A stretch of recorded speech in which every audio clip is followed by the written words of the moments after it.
ನಮಸ್ಕಾರ ವೀಕ್ಷಕರೇ, ಪಾಪ್ಯುಲರ್ ಕನ್ನಡ ಟಿವಿಗೆ ನಿಮ್ಮೆಲ್ಲರಿಗೂ ಆತ್ಮೀಯ ಸ್ವಾಗತ. ನಾನು ನಿಮ್ಮ ಸೌಮ್ಯ.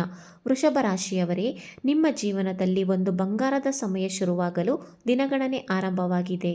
ಹೌದು, 2020ರ ಮಹಾಶಿವರಾತ್ರಿಯ ಆ ಒಂದು ದಿನ ಕಳೆಯುತ್ತಿದ್ದಂತೆ ನಿಮ್ಮ ಅದೃಷ್ಟದ ಬಾಗಿಲು ತೆರೆಯಲಿದೆ. ಇಷ್ಟು ದಿನ ಅನುಭವಿಸಿದ ಕಷ್ಟಗಳು, ಅಡೆತಡೆಗಳು ಮಂಜಿನಂತೆ ಕರಗುವ ಕಾಲ ಹತ್ತಿರ ಬಂದಿದೆ. ಆದರೆ ನೆನಪಿಡಿ, ಈ ಬದಲಾವಣೆ ಸುಮ್ಮನೆ ಬರುವುದಿಲ್ಲ. ಶನಿ ಮತ್ತು ಗುರು ಗ್ರಹಗಳು ಸೇರಿ ನಿಮ್ಮ ಜಾತಕದಲ್ಲಿ ಒಂದು ವಿಶೇಷ ರಾಜಯೋಗವನ್ನೇ ಸೃಷ್ಟಿಸುತ್ತಿವೆ. ಅದು ಏನು? ನಿಮ್ಮ ಆರ್ಥಿಕ ಸ್ಥಿತಿ ಹೇಗಿರಲಿದೆ? ನೀವು ಮಾಡುವ ಸಣ್ಣ ಕೆಲಸ ನಿಮ್ಮನ್ನು ಹೇಗೆ ಕೋಟ್ಯಾಧಿಪತಿಯನ್ನಾಗಿ ಮಾಡಬಹುದು? ಈ ಎಲ್ಲವನ್ನು ತಿಳಿಯಲು ವಿಡಿಯೋವನ್ನು ಕೊನೆಯವರೆಗೂ ನೋಡಿ.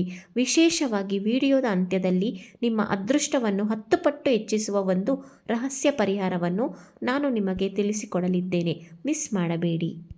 ವೃಷಭ ರಾಶಿಯವರೇ, 2020ರ ಶಿವರಾತ್ರಿಯ ನಂತರ ಶನಿದೇವನು ನಿಮ್ಮ ರಾಶಿಯ 11ನೇ ಮನೆಯಲ್ಲಿ ಅಂದರೆ ಲಾಭಸ್ಥಾನದಲ್ಲಿ ನೆಲೆಸುತ್ತಾನೆ. ಶನಿ ಲಾಭಸ್ಥಾನದಲ್ಲಿದ್ದರೆ ನೀವು ಮುಟ್ಟಿದ್ದೆಲ್ಲ ಚಿನ್ನವಾಗುವ ಕಾಲವಿದು. ಇನ್ನು ದೇವಗುರು ಬೃಹಸ್ಪತಿಯು ಜೂನ್ ತಿಂಗಳವರೆಗೆ 3ನೇ ಮನೆಯಲ್ಲಿದ್ದು ನಂತರ ನಿಮ್ಮ ಸುಖಸ್ಥಾನಕ್ಕೆ ಅಂದರೆ 4ನೇ ಮನೆ ಪ್ರವೇಶಿಸುತ್ತಾನೆ. ಈ ಗುರು ಶನಿಗಳ ಆಶೀರ್ವಾದದಿಂದ ನಿಮ್ಮ ಧೈರ್ಯ ಹೆಚ್ಚಾಗುತ್ತದೆ ಮತ್ತು ಆಸ್ತಿಪಾಸ್ತಿ ಮಾಡುವ ನಿಮ್ಮ ಕನಸು ನನಸಾಗುವ ಕಾಲ ಕೂಡಿ ಬಂದಿದೆ.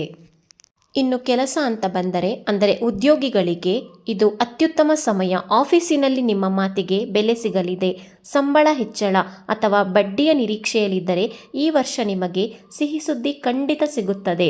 ಇನ್ನು ವ್ಯಾಪಾರಸ್ಥರೇ, ನೀವು ಈ ಹಿಂದೆ ಮಾಡಿದ ಹೂಡಿಕೆಯಿಂದ ಈಗ ಲಾಭ ಬರುವ ಸಮಯ. ವಿಶೇಷವಾಗಿ ರಿಯಲ್ ಎಸ್ಟೇಟ್ ಅಥವಾ ವಿದೇಶಿ ವ್ಯಾಪಾರದಲ್ಲಿ ಇರುವವರಿಗೆ ಈ ಶಿವರಾತ್ರಿಯ ನಂತರ ಭಾರೀ ಅದೃಷ್ಟ ಕಾದಿದೆ. ನಮ್ಮ ರೈತ ಬಾಂಧವರಿಗೆ ಈ ವರ್ಷ ಭೂತಾಯಿಯ ಆಶೀರ್ವಾದ ಭರ್ಜರಿಯಾಗಿದೆ.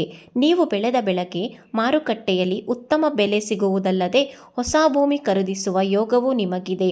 ಆರೋಗ್ಯದ ಬಗ್ಗೆ ಹೇಳುವುದಾದರೆ ಹಳೆಯ ಕಾಯಿಲೆಗಳಿಂದ ಮುಕ್ತಿ ಸಿಗಲಿದೆ.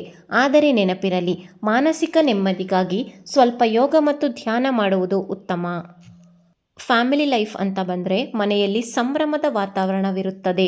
ದಂಪತಿಗಳ ನಡುವೆ ಇದ್ದ ಸಣ್ಣ ಪುಟ್ಟ ಮನಸ್ತಾಪಗಳು ದೂರವಾಗಿ ಪ್ರೀತಿ ಹೆಚ್ಚಾಗುತ್ತದೆ. ಮಕ್ಕಳಿಂದ ನಿಮಗೆ ಕೀರ್ತಿ ಬರಲಿದೆ. ಮನೆಯಲ್ಲಿ ಮದುವೆಯಂತಹ ಶುಭ ಕಾರ್ಯಗಳು ನಡೆಯುವ ಸಾಧ್ಯತೆ ದಟ್ಟವಾಗಿದೆ.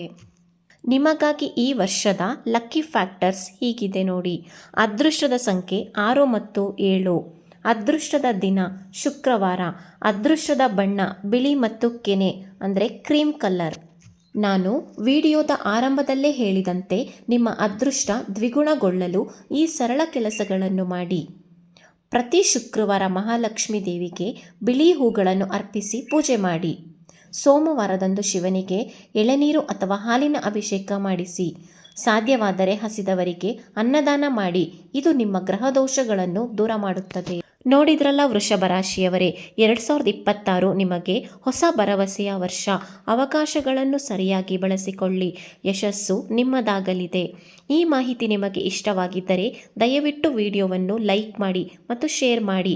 ಇನ್ನಷ್ಟು ಆಸಕ್ತಿದಾಯಕ ಮತ್ತು ನಿಖರವಾದ ಮಾಹಿತಿಗಾಗಿ ನಮ್ಮ ಪಾಪ್ಯುಲರ್ ಕನ್ನಡ ಟಿವಿ ಚಾನಲನ್ನು ಈಗಲೇ ಸಬ್ಸ್ಕ್ರೈಬ್ ಮಾಡಿಕೊಳ್ಳಿ. ಮರೆಯದೆ ಬೆಲ್ ಐಕಾನ್ ಒತ್ತಿ. ಮುಂದಿನ ವಿಡಿಯೋದಲ್ಲಿ ಮತ್ತೆ ಭೇಟಿಯಾಗೋಣ. ಅಲ್ಲಿಯವರೆಗೂ ನೋಡ್ತಾ ಇರಿ ಪಾಪ್ಯುಲರ್ ಕನ್ನಡ ಟಿವಿ. ಓಂ ನಮಃ ಶಿವಾಯ.